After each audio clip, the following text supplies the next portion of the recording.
Bon, voilà, on va chanter un peu, Actualité oblige. Gene ba jaba. Gene ga jaba. Ika dede. Gene ga jaba. Gene ba jaba. Gene ba jaba. Gene ba jaba. Oh, mais arrêtez ça. Vous voyez votre gamme. Les Ivoiriens, vous n'êtes jamais concentrés, quoi. Je ne vous comprends pas. En tout cas, on a débloqué un autre niveau. Je ne sais pas si vous avez remarqué ça. Je sais que souvent, même Dieu s'assoit. Il s'assoit souvent et puis il regarde les peuples là. Et puis il dit, ah, ça c'est les Togolais. Ça c'est les Gabonais. Ça c'est les Nigérians. Et puis il regarde les Ivoiriens et dit, ceux-là, à quel moment je les ai créés? Il dit, Dieu même là. Dieu même là, la situation le dépasse quand il s'agit des Ivoiriens. Il ne nous a pas vu venir, on est sortis dans l'eau. Est-ce que tu vois? Ouais, non, c'est trop. Ivoirien, quelqu'un tu vois à Viviane matin, le soir il a un Guinée-Bou et puis il n'y a rien.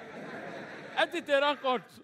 Moi je te dis que la dernière fois je partais en voyage, je partais au Sénégal, j'arrive à l'aéroport de Dakar, il y a un policier sénégalais qui me voit, il dit, waouh, mon frère, il dit oui, ici. J'arrive et puis il me dit, toi tu t'appelles comment? Je dis, moi c'est Agalawal. Il dit, ah, tu es Agalawal? Je dis oui. Il dit, tu viens de quel pays? Je dis, moi je viens de la Côte d'Ivoire, je suis ivoirien. Il dit, tu es ivoirien? Je dis oui. Mais tu fais quoi dans la vie? Je dis, mais je t'ai dit que je suis ivoirien. Il dit oui, et puis après, tu fais quoi dans la vie? Je dis, mais je suis déjà ivoirien, c'est du boulot? Quand même. Parce que être ivoirien là, c'est un métier. C'est un métier, on ne s'amuse pas avec. Bon, mais de toute façon, ce n'est pas pour ça que je suis venu. Je suis venu et je voudrais vous demander dans la salle, est-ce qu'il y a des grands frères qui ont des petits frères qui les fatiguent à la maison? Ah, voilà, madame, c'est ça. C'est-à-dire les Benjamins. Les Benjamins, c'est qui? C'est les derniers enfants de la famille.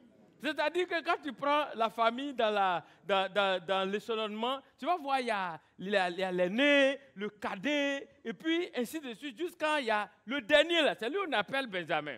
C'est-à-dire c'est lui là. Le vieux, normalement, il a la retraite. Lui-même, normalement, il a signé sa retraite, mais c'est lui là, c'est lui qui l'a pris pour fêter son jubilé. Quand il a fini, il a fermé la marche.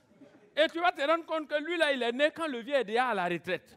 Et le vieux n'a plus les moyens et les ressources, l'énergie pour l'éduquer durement comme façon il nous a éduqués, nous autres, et les grands-enfants. Donc celui-là, il est libéré, il fait ce qu'il veut dans la famille. Mon frère, lui là, il ne faut jamais le toucher. Oh. Il est très dangereux. Et c'est lui qui contrôle la famille. Il a un pouvoir. Mon gars, si tu l'as touché, tu vas voir ses défenseurs. Dès que tu le touches, quand il fait, hey, tu entends dans ton dos, d'ailleurs.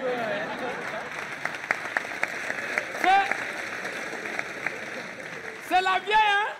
La vieille est toujours quelque part, elle suit ses petits gestes. Dès qu'il crie un peu seulement, tu entends d'ailleurs. Et puis tu dis, aïe, maman, il y a quoi? Elle dit, pourquoi? Et puis elle te dit, pourquoi tu as tapé ton petit frère là? Je dis, non, maman, tu as dit non, le vase là, faut pas, on va jouer avec, sinon ça va se casser. Donc comme il a touché, il est en train de jouer avec, j'ai pris pour ranger là-bas pour ne pas que ça se casse. Normalement, la vieille a honte. Mais elle ne peut pas reconnaître qu'elle a honte. Elle te regarde et dit, hein, mais il joue avec là, c'est toi qui as payé le vase là. C'est toi qui as payé. C'est toi qui as payé. Non, c'est pas facile. Souvent vous êtes dans le salon comme ça, hein, toi tu es assis tranquille, mais lui il est dans le divan là, il saute seulement. Il saute.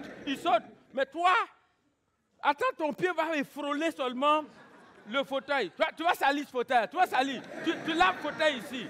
Tu vois, on souffre. Je dis, les Benjamins, ils nous font souffrir. Ce sont des gens, ils sont capricieux, on paye l'école cher, non seulement, mais on prend mettre des maisons pour eux. Ils n'étudient pas, hein.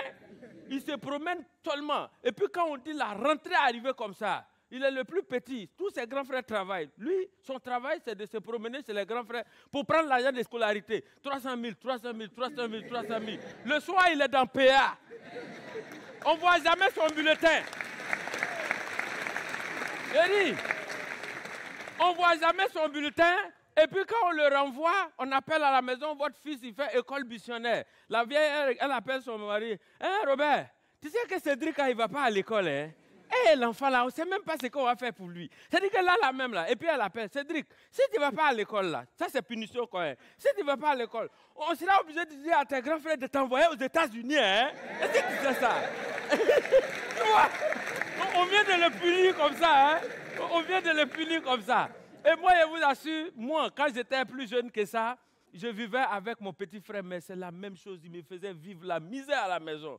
Un matin, je me réveille, je cherche ma propre brosse à dents. Je cherche, je ne trouve pas. Je cherche la brosse à dents. Lui, il est en train de se brosser. Hein. Il me voit en train de se brosser à dents. Et puis, il dit, tu n'as pas vu ma brosse à dents? Il avait dit, ah, ça là. Il a dit, aïe, toi, tu es à brosse à dents. Pourquoi tu laisses ta brosse à dents? Tu viens prendre pour moi en train de te brosser. Il dit, comment tu peux prendre? Cette brosse à dents, on prend ça à deux. Maintenant, la vieille était à côté. Elle vient et dit, il y a quoi? Qu'est-ce qui se passe ici? Qu'est-ce qui se passe ici? Il sent que son défenseur est arrivé. Il dit, ah, maman, il a pris sa brosse à dents, c'est ça. Donc, c'est à cause de brosse à dents. Mon fils, là, il ne peut pas respirer. Brosse à dents, c'est combien? Ça coûte combien? C'est 100 francs. Hein? Il a pris ta brosse à dents, là. Il a mangé. Il a mangé. Il va finir, il va déposer. Tu vas prendre, tu vas te brosser. Ça fait quoi? Hein? À cause de brosse à dents. À cause de brosse à dents. Hein? C'est quoi? Ça, c'est brosse à dents, tu as payé, il ne peut pas toucher. Donc, si tu payes une voiture là, ça, il ne peut pas rouler dedans. Tu vois? Hein? Ça veut dire quoi ça? D'ailleurs, même, et puis elle arrache ça dans la main de mon petit frère. Tiens, donne-moi. Voilà, tiens, voilà ta brosse à dents. Faut manger, faut manger. Et puis elle dit à mon petit frère, mon bébé, viens, il prend pour ton oncle là pour te donner. Viens.